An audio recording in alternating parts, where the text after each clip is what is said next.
I am at the Gurdwara Guru Nanak Darbar in Southall. The Gurdwara is founded by the community of Sikhs from Afghanistan residing in London. And I'm going to speak to the ambassador of Afghanistan in London, Dr. Yar, who has been just stationed here, and we have invited him to come and be a part of our Sunday congregation, Sunday service here. Well, I felt fantastic, and I want to thank you and thank the community and the committee for inviting me to this beautiful event.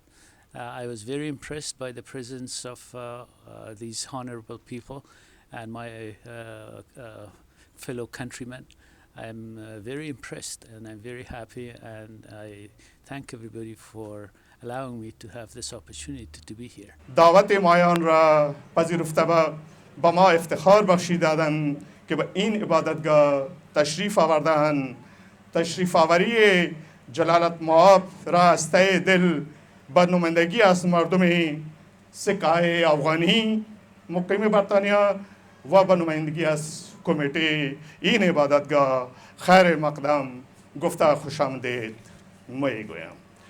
محترم سفیر صاحب با خدمت عرض کرد که مردم ما مشکلات خرد و ریزی دارن که قبلا به خدمت دوست محترم ما نجیب الله مهاجر عرض گردیده و در آینده هم خواهند داشت. رسیدن مردم ما با افغانستان جهت حل مشکلات مشکل است. ما چشم امید را با شما جلالت مآب و دوستان محترم سفارت بستیم. توجه خاص جلالت مآب شما را در زمینه خواهانم. When we speak, have anything to do about the embassy of Afghanistan, we normally have our problems, we talk about the problems and come about that. But today I'm going to ask you how we, as the Afghan Sikh living outside Afghanistan, can help to reconstruct our nation. How can we assist you? So I think it's two-way street. Not only we should always come and say, okay, we got this problem and help us out, but how as Afghan, because with the responsibility we have our duties as well. So we'll ask your advice on us, and how can you tell us how can we help to rebuild our own nation, which has just coming out of the 30 years of war and destruction. Well, the opportunities for serving the country, serving the community, serving your people and everybody else in Afghanistan is, I think, are unlimited. Right. You can start with education, especially education has been very badly damaged during the wars. And also your presence and your teachings and your own culture would be a good representative of the tolerance that human society needs to survive and cooperate with each other. Your doctors can go and help in the hospitals. Your teachers can go back and teach, and even your women and artists and musicians can go and help the country to rebuild the cultural heritage of the country that has been damaged very badly during the 35 years of war. باید عرض بکنم که نظام نوین افغانستان یک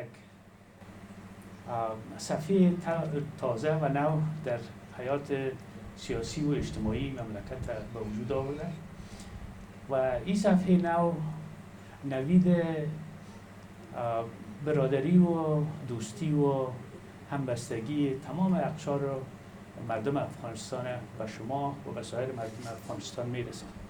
قانون اساسی افغانستان حقوق همه مردم افغانستان را چی به هر مذهبی که باشند، به هر قومی که تعلق داشته باشند و به هر زبانی که تکلم بکنن تضمین کرده و ما امیدوار هستیم که مخصوصاً طبقه جوان ما به شمول طبقه جوان اهل ولود و سکهای ما وقتی که در اینجا تحصیل میکنن دوباره به کشور و ماوای پدری خود برگردن و مردم خود را کمک کنند. در این شک نیست که مشکلات زیاده در زمینه رفتن حتی دیگر افغان ها به شمول شما برادرها و خواهرها در افغانستان وجود داره و سفارت به شما این حقیقت به شما وعده میده که ما تا حدود امکان برای شما تسهیلات ایجاد میکنیم و امیدوار هستیم که همین کمیته محترمه که در امسال و عبادتگاه حضرت باورناکه به وجود آوردن، اینا با ما در این زمینه مخصوصا در قسمت تثبیت هویت افغانهای ما همکاری بکنن و کمک بکنن. دروازه سفارت برابر همه شما باز است، با در نظر داشت محدودیت‌های اداری و مدیریتی که ما داریم. امیدوار هستیم که به سفارت تلفن کنید در صورت ضرورت و وقت بگیرید، اپاینتمنت بگیرید و بیاین، و در صورتی که مشکلات باشه به شخص خود من و در خدمت شما هستم به حیث یک برادر کوچک شما. باید عرض کنم که ما افغان‌ها در طول تاریخ خود حوصله‌مندی و هماهنگی خاص با تمام مردم خود در بین مردم خود داشتیم.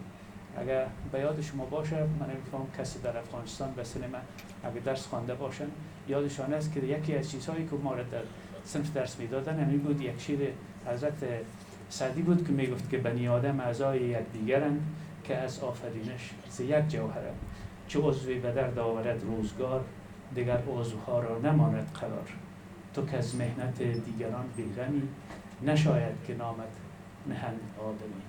به این اساس ما شما واقعا برادر خواهر هستیم و هیچ نوع تفاوت بین ما شما وجود نداره و ما امیدوار هستیم که همین برادری و اخوت در همکاری با سفارت و همکاری با در همکاری بین سفارت و همین کمیته و سایر کمیته هایی که در لندن هستند و متشکل از افغان‌های عزیز ما هستند بس نحو احسن صورت پیش گرفت. یک بار دیگر از دعوت شما تشکر میکنم و از موجودیت و حضور در اینجا واقعا لذت خاص بردم و چهره‌های مبارک شما رو من دیدم، بسیار خوشحال شدم و من یک ضعف شخصی هم دارم که به موسیقی علاقه بسیار زیاد دارم و برای من یک فرصت بسیار خوب بود که برای اولین بار در اینجا موسیقی زنده رو شنیدم.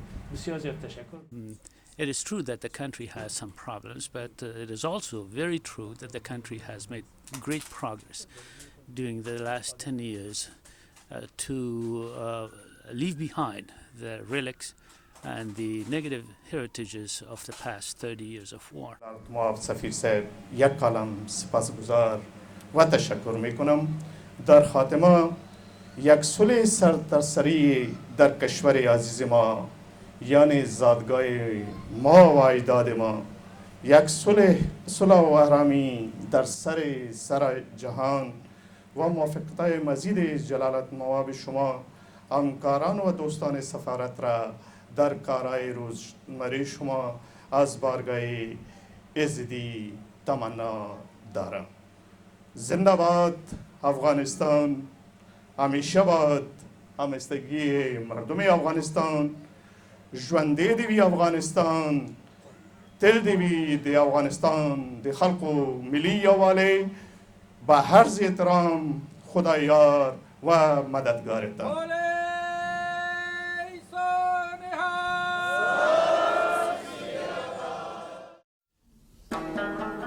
That was His Excellency Dr. Dawood Yar, the Afghan ambassador in United Kingdom, visiting Gurudwara Guru Nanak Darbar in Southall. Dr. Yar addressed the congregation in Dari and assured to provide all necessary consular assistance to Afghan minority diaspora outside the country, as well as to small religious minority currently residing in Afghanistan. The Gurudwara management honoured the ambassador and his first secretary by giving them a saropa, the Sikh robe of honour. During his visit, he thanked and spoke about diversity and ongoing reconstruction projects in Afghanistan. I was very much impressed with his humble and down-to-earth nature, which I noticed during my conversation with Ambassador Dr. Yar.